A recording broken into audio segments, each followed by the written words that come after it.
Listo, grabar.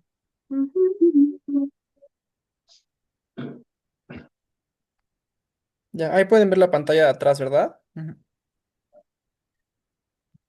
Sí, sí. Perfecto, ahí está. Buenas noches, Yoasim y Omar. Muchas gracias por apoyarme con esta actividad. Y en esta ocasión nos toca el tema que corresponde a la materia de juicios orales en materia penal. Y en esta presentación vamos a hablar un poquito de la acusación del Ministerio Público. Y les voy a explicar de manera resumida el proceso, ¿no? Para llegar a lo que es la acusación del Ministerio Público en un caso en un caso penal, ¿no? En un caso de la comisión de algún delito. En este caso tenemos una situación que nos están poniendo como un análisis de caso. Entonces, el caso concreto se los voy a leer rápidamente para que sobre ese les voy a ir explicando el tema, ¿vale? El caso en esta presentación es el siguiente. Teresa, que es empleada de un mini supermercado, el cual se encuentra abierto las 24 horas del día, los 365 días del año, se desempeña como cajera.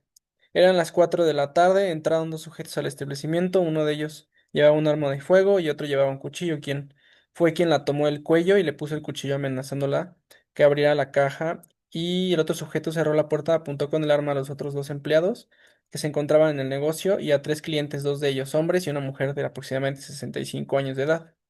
Teresa abrió la caja y sacó el dinero. Posteriormente obligaron a abrir la otra caja, quien la abrió y sacó el dinero. Después el sujeto que tenía la tenía tomada del cuello, la hirió dándole de una puñalada en la espalda y otra en el cuello. Seguido de esto, uno de los hombres que se encontraba en el establecimiento trató de quitarle la pistola al otro sujeto y al forcejear el delincuente resultó herido y trataron de salir corriendo cuando la policía les dio alcance y los detuvo. ¿Sale?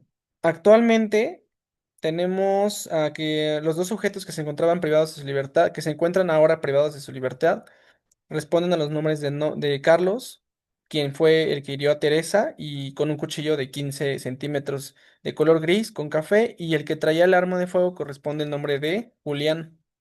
Ahora, los empleados, Roberto, bueno, aquí hay un error, porque los empleados, bueno, son Roberto y Carlos, dice que los dos hombres que se encontraban en la tienda, que estaban comprando en esos momentos, aquí dice Ricardo, pero hablamos del mismo, en vez de Ricardo es Roberto, nada más es un pequeño error.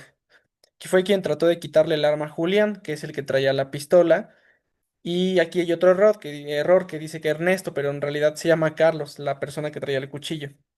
Además de Adelaida, la persona de 65 años de edad, que es un testigo, ¿no? Es importante que veamos el orden en este caso concreto de la manera en que se están describiendo los hechos. Tienen un orden específico. Ahorita lo vamos a platicar. Ahora, vamos al caso, a la formulación de la imputación. ¿Cuándo vamos a llegar a este proceso? Una vez, como dice aquí en el caso concreto, una vez que fueron detenidos los dos sujetos, en este caso, para que una persona sea detenida, debe haber dos motivos, ya sea la flagrancia o el caso urgente. La flagrancia se trata de cuando las personas son detenidas cometiendo el acto, y el caso urgente se refiere más a cuando también, obviamente, hay una flagrancia, pero en este caso la persona se encuentra en libertad y se considera que es necesario detenerla para evitar que se dé a la fuga. Ese es un caso urgente.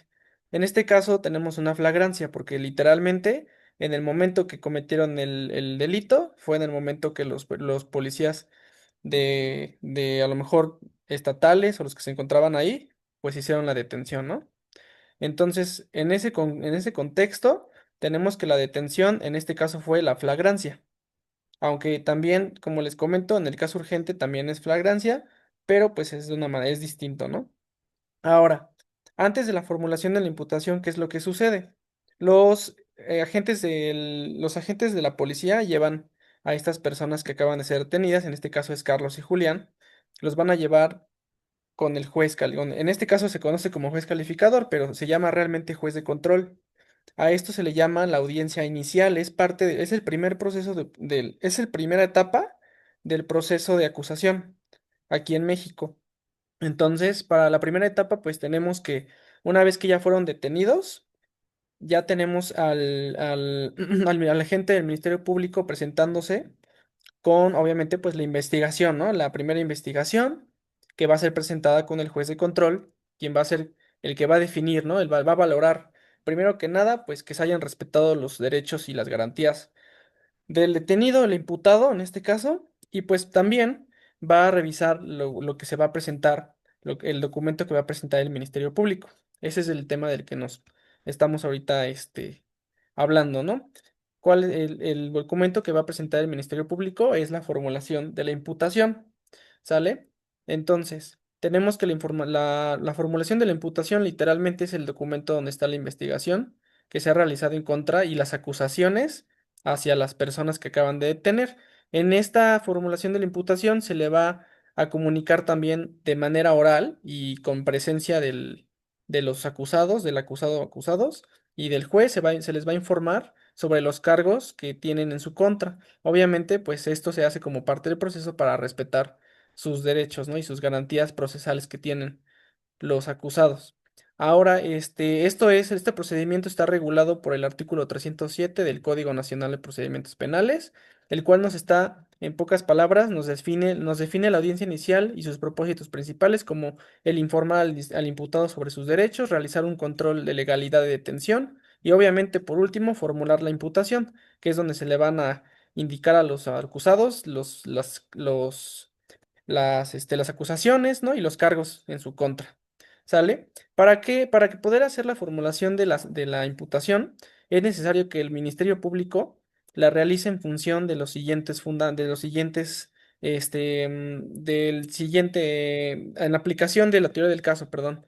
La teoría del caso básicamente se trata de los fundamentos jurídicos y las pruebas que van a respaldar esta acusación. ¿Sale? La teoría del caso se divide en tres partes. Muchos la conocen como la teoría fáctica, la teoría jurídica y la teoría probatoria. Pero en pocas palabras, cuando se empieza a redactar este documento, vamos a estar redactándolo básicamente en una redacción, básicamente la formulación de la imputación empieza con una narración de los hechos. En esta narración de los hechos empezamos con las preguntas qué, cómo y por qué. ¿Sale? Obviamente esto es la primera parte del escrito y posteriormente vamos a continuar con la teoría fáctica. Como les comentaba, la teoría fáctica se refiere a los hechos relevantes. La teoría jurídica se refiere a las leyes que vamos a aplicar o que van a ser fundamentos para acusar, ¿no? al imputado. Y la teoría probatoria, que bueno, son todas las pruebas que van a respaldar la versión y de las acusaciones de las que estamos hablando, ¿no? Dentro de estas es muy importante poner atención porque ahorita que ya viene el caso, aquí viene la formulación que yo hice. Aquí vamos a poder ver estas tres partes, la teoría fáctica, la jurídica y la probatoria. Las vamos a ver en el proceso de la formulación. ¿Sale? El propósito básicamente de la formulación de la imputación, pues no es más que la persuasión, ¿no? Del Ministerio Público hacia el juez, persuadirlo de los hechos que cometieron estas personas, para que obviamente pues sean castigados, se les imponga una sanción, una medida cautelar en su caso. Y bueno, pues obviamente el juez tendrá la labor de hacer un análisis de los hechos. Obviamente el Ministerio Público para poder hacer también esta formulación de imputación necesita obviamente pues hacer un análisis de hechos, una identificación de las normas jurídicas que vamos a aplicar a cada delito y la presentación de las pruebas. Obviamente esto es la formulación de la teoría, ¿no? En pocas palabras. Y bueno, ¿sí me escuchan todavía? Sí. Sí, Ajá. todavía. Perfecto, mire, ya esta es la parte más importante. Ujú. Tenemos aquí, esto básicamente es lo que yo hice, que vendría siendo lo más fiel a una formulación de la imputación, ¿vale? Se las voy a leer de manera más rápida que pueda, ¿sale? Aquí empezamos. El Ministerio Público se presenta con el detenido ante el juez de control y vamos a presentar el siguiente escrito. Al honorable juez se presenta al Ministerio Público que si se dirige usted con fundamento en el artículo 20, fracción 3 del Código Nacional de Procedimientos Penales, relativo a las reglas de competencia que determina cuando el punible sea orden federal pero exista competencia concurrente, deberán conocer los órganos jurisdiccionales del fuero común en los términos que disponen las leyes. Código Nacional de Procedimientos Penales 2014. Y asimismo, en función de los artículos 307, 308 y 309 del Código Nacional de Procedimientos Penales, en razón de formular la imputación al ciudadano Carlos y al ciudadano Julián. ¿Estamos de acuerdo? Hasta ahí vamos bien. ¿Sí me escuchan, verdad? Ujú. Sí. Bueno, aquí esta parte es importante porque acuérdense que aquí nos estamos refiriendo a Carlos y a Julián de manera directa, porque recordemos que a ellos se les va literalmente a informar sobre los cargos. ¿Sí me entienden? Entonces es por eso que va dirigido este escrito como si fuera literal a decírsela a ellos, ¿no? Porque pues para ellos va dirigidos, aunque para el juez también. Bueno, buenas tardes, Carlos y Julián. En el presente hacemos de su conocimiento que esta presentación legal desarrolló una investigación en su contra por la participación de los hechos, posible participación, porque no hay que olvidar que mientras no sean culpables, las personas o declaradas culpables, hay una presunción de inocencia. Por eso siempre en este tipo de escritos de formulación de imputación, no podemos asegurar que, aunque hayan sido en flagrancia, que ellos son realmente los que cometieron el delito. Entonces aquí empezamos con que investigación en su contra por la posible participación en los hechos de homicidio en agravio a la señora a la ciudadana Teresa con cargos contra el señor Carlos y por la otra parte la posible participación de Julián en el delito de robo con violencia, ¿sale? Entonces estamos con que los dos cometieron un delito tipificado como robo con violencia, ¿vale? Ahora, ¿sí me escuchan todavía? ¿Estamos aquí todos? Sí, aquí. Nada más No. tengo duda. O sea, Sí, entonces, hasta que no se desahogan pruebas, siguen siendo inocentes de alguna manera, aunque sí, estén claro. detenidos. Sí, porque de hecho, desde el 2008 y en el 2016, creo que en el 2016 ya quedó totalmente reformada la ley del proceso acusatorio. Antes funcionaba como un proceso inquisitorio, lo que era el proceso penal, ahora se llama proceso acusatorio, que no es muy viejo, recientemente 2008 fue cuando empezaron las reformas constitucionales. Entonces, desde entonces, tenemos ahora un principio que se llama principio de presunción de inocencia, en el que precisamente se trata de respetar los derechos humanos de las personas y no se les puede culpar hasta que se le demuestre no se les puede culpar hasta que sea demostrado su culpabilidad. Vaya, hay otro, no me acuerdo bien cómo se dice, todo mundo es inocente hasta que se demuestre lo contrario, ¿sí me entiendes? Entonces, en ese contexto tenemos que la participación, en cada escrito que se haga, aunque sea el Ministerio Público o aunque sea el juez, siempre se le va a tratar al acusado como posible participación o como presunto culpable, ¿sí me entienden? No se les puede decir que ya son culpables hasta que se demuestre lo contrario, ¿no? O hasta que se demuestre realmente su culpabilidad ya en una sentencia. Ok. Sí. Ujú. ¿Vale? Entonces, ustedes, el señor Carlos y el señor Julián, con fecha 15 bueno, obviamente la fecha yo se la inventé, ¿no? Con 15 de julio del 2025 a las 4 horas, aproximadamente accedieron a un mini super de nombre Super Nazaret, ¿no? Así le puse yo, con el propósito de realizar un robo en el cual, una vez dentro, el señor Julián procedió a cerrar la puerta para posteriormente apuntar y amenazar con un arma de fuego calibre 22 largo a los empleados Roberto y Carlos así como a los tres clientes presentes. Y el señor Carlos procedió a acercarse a la cajera de nombre Teresa, misma que tomó por el cuello para amenazarla con un cuchillo de 15 centímetros de longitud, de color gris con café, tipo táctico, ¿vale? Bajo amenaza obligaron a Teresa a abrir la caja registradora y sacar el dinero, y posteriormente lo obligaron aún con el cuchillo en su cuello a abrir la caja registradora contigua para que sacaran el dinero también. Una vez que obligaron a Teresa a abrir las cajas, Carlos, que la tenía tomada por el cuello, procedió a apuñalar a Teresa en la espalda baja y enseguida a propinar una segunda puñalada, esta vez dirigida en el cuello de la empleada. Nada más déjenme checar que sí estemos grabando. Ajá, perfecto. Sí, sí, está grabando. ¿Sí, verdad? Sí, se está grabando. Ujú. Vale. Entonces, aquí hay que poner atención. Aquí tenemos la parte de los hechos. ¿Se acuerdan que habíamos hablado que es la primera parte? Entonces aquí ya están los hechos. Ya estamos cumpliendo con la primera etapa. ¿Sale? Mientras esto sucedía, Julián continuaba amenazando con el arma de fuego hasta que el momento en el que Carlos tomó el dinero y juntos decidieron salir del mini super, instante en el que el empleado Roberto intentó detener y quitar el arma a Julián, por lo cual se inició un forcejeo entre ambos que culminó con un disparo accidental en la pierna de derecha de Julián. O sea, el mismo asaltante terminó con un disparo, ¿no? Posteriormente, Carlos y Julián intentaron salir corriendo del lugar, pero fueron alcanzados por la patrulla de la policía de vector de proximidad con número de unidad BP 301, misma que al darles alcance se detuvo y descendieron los oficiales de la policía estatal para rendir. Ellos decidieron rendirse y tirarse al suelo para ser detenidos. ¿Sale? Ya no pusieron resistencia. Entonces, ahora ya terminamos con los hechos. Ahora, ¿qué vamos a hacer? ¿Se acuerdan de la segunda etapa? La segunda etapa es la teoría jurídica, ¿sale? Eso es lo que, ese es el procedimiento que tienen que seguir los ministerios públicos. Sale. Aquí tenemos, empezamos. Los anteriores hechos que para el señor Carlos, los anteriores hechos que para el señor Carlos, la ley señala delitos tipificados, ¿sale? Aquí vamos a empezar a tipificar los delitos y encontrar, pues obviamente la, este, la ley, ¿no? Que los vamos, con la que vamos a empezar a ampararnos, ¿no? Sale. La ley señala los delitos tipificados como robo con violencia previsto en el artículo 367 del Código Penal Federal, siendo consumado el robo y en concordancia con los artículos 377, 73, 68, 369, 370 y 375 del mismo código, ¿sale? Estos códigos básicamente están relacionados a la violencia ejercida, porque una cosa es un robo y otra cosa es un agravante ya de robo con violencia. Ese es un agravante, de hecho incluso la sanción es diferente, aumenta.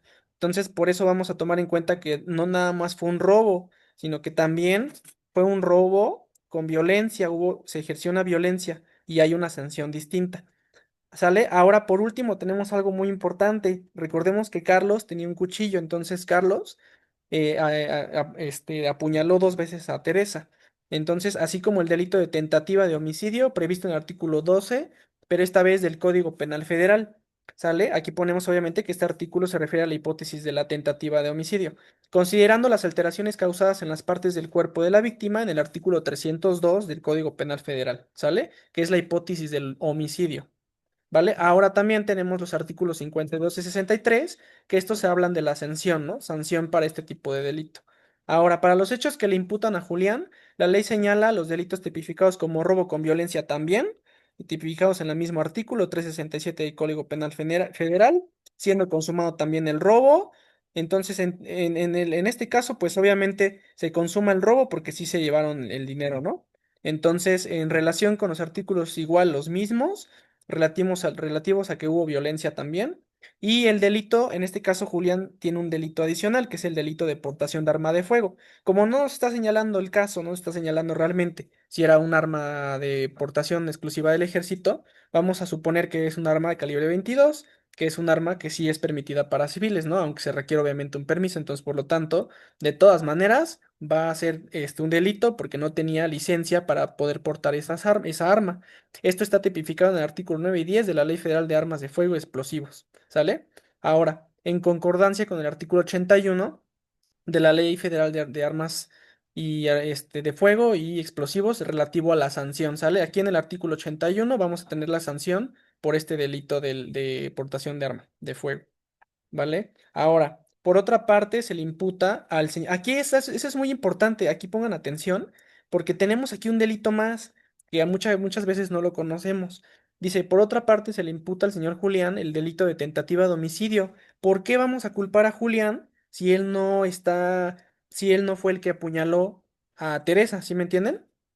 Bueno, pues porque aquí en el artículo 12 del Código Penal Federal relativo a la tentativa y con relación al artículo 302 del homicidio, siendo que se le acusa de este delito con fundamento en el artículo 14.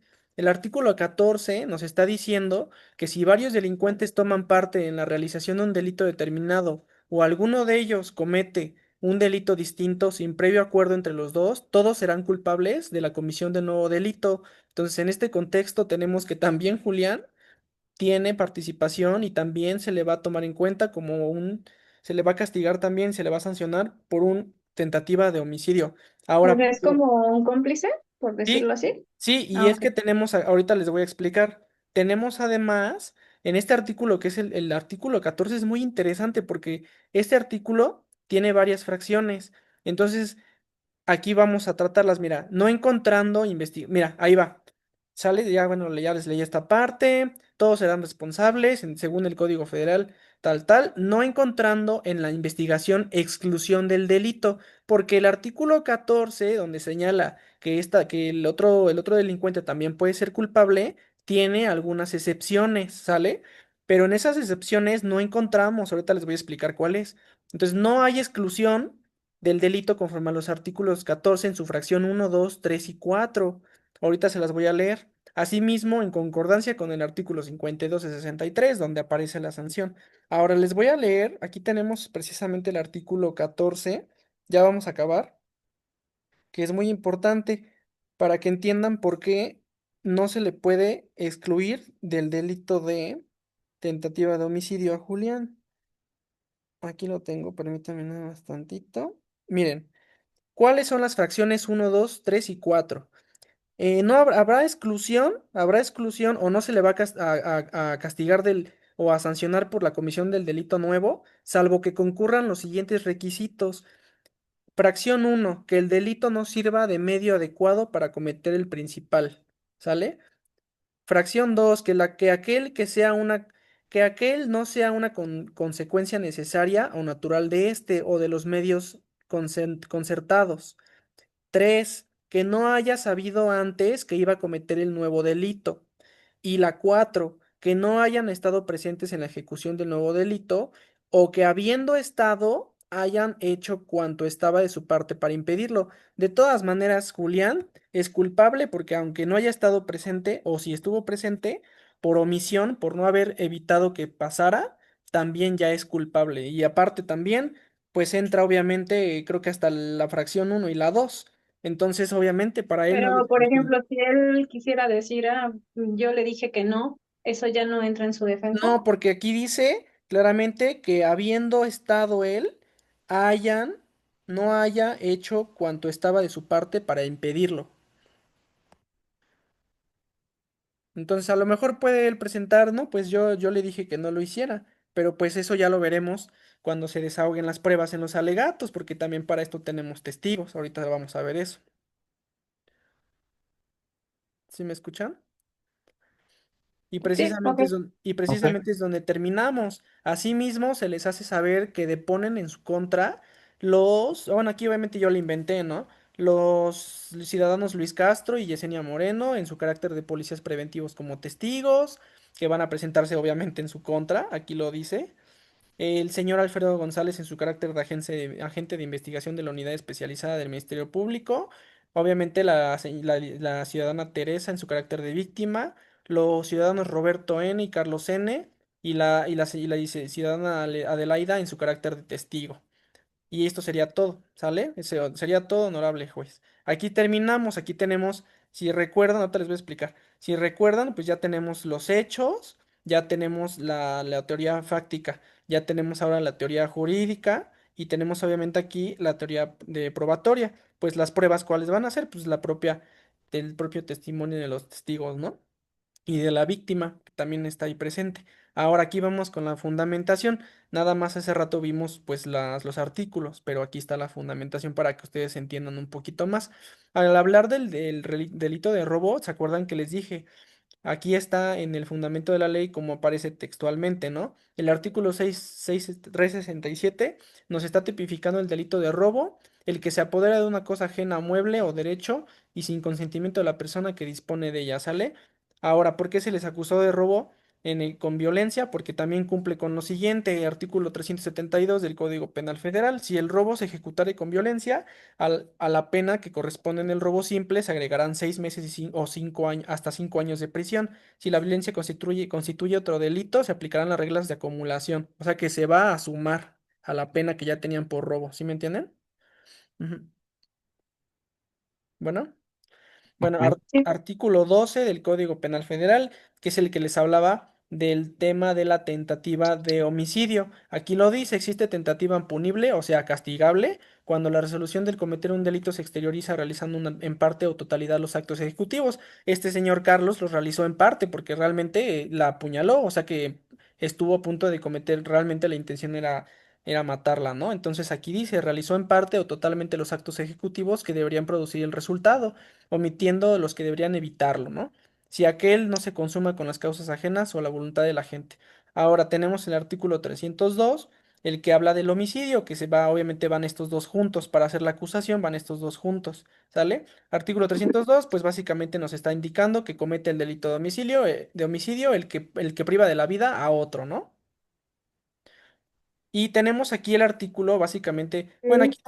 aquí no puse la definición, pero vaya, van, lo resumí, ¿no? El artículo 9 y 10 de de la Ley de Armas de Fuego, pues nos indica, ¿no? Que este artículo se refiere a la posesión de armas que van dentro del domicilio, no a su portación en lugares públicos, y que ésta está sujeta a regulaciones muy más estrictas. La portación de armas de fuego en lugares públicos requiere, ay, se va a acabar esto, requiere una licencia especial expedida por la Secretaría de la Defensa, ¿sale? Por último, tenemos el artículo 14, que el que les estaba comentando a ustedes. Pues obviamente aquí está, ¿no? Lo que habíamos hablado. Si los delincuentes toman parte en la realización de un delito determinado y alguno de ellos comete un delito distinto, o sea, Carlos, sin previo acuerdo entre con los otros, todos serán responsables de la comisión del nuevo delito. Ujú. ¿Sí vamos juntos? Ok, sí, sí. Entonces, ese sería, pues básicamente todo lo que es la imputación, que es hasta donde estamos ahorita. Esa sería la formulación de la computación que el Ministerio Público va a presentar, ¿no? Y hasta aquí terminaría, pues ya, obviamente después de esto ya se procede para que inicie el proceso, ¿no? Acusatorio. Ahorita estamos en la audiencia inicial nada más. Ujú. ¿Tienen alguna otra duda? Ah, yo Yo, no. yo tengo una duda. En Sí, la segunda página hay un término que empieza con F. Ay, segunda página. Ah, pero de hablas de cuando los hechos, ¿no? ¿Acá? fraguar, Ah, fraguar, algo flagrancia, así. flagrancia. La Eso, flagrancia, ¿qué, aquí qué está. significa la fragancia? La flagrancia significaba, en este caso, bueno, la comisión del delito o las personas que están cometiendo el delito se les encuentra en el acto, ¿no? En el acto se les encuentra y en el acto se les detiene, ¿no? Y en el caso urgente básicamente también requiere cierta flagrancia, aunque en el momento no está detenida la persona o las personas que van a ser imputadas. Mm, El caso urgente se refiere más que nada cuando la persona hace una denuncia y el juez de control o el Ministerio Público en su investigación, mejor dicho, el Ministerio Público, requieren que esta persona sea detenida urgentemente porque se teme que obviamente para librarse de la detención, pues huya, ¿no?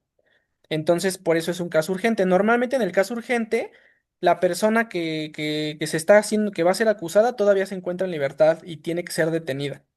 Entonces, no es 100% en flagrancia, pero en flagrancia sí es cuando realmente está en el acto. En el acto en el que se está cometiendo el delito es cuando es detenido. Aunque sea a lo mejor unos minutos después o unas horas después, sigue siendo la flagrancia, aunque sean horas después.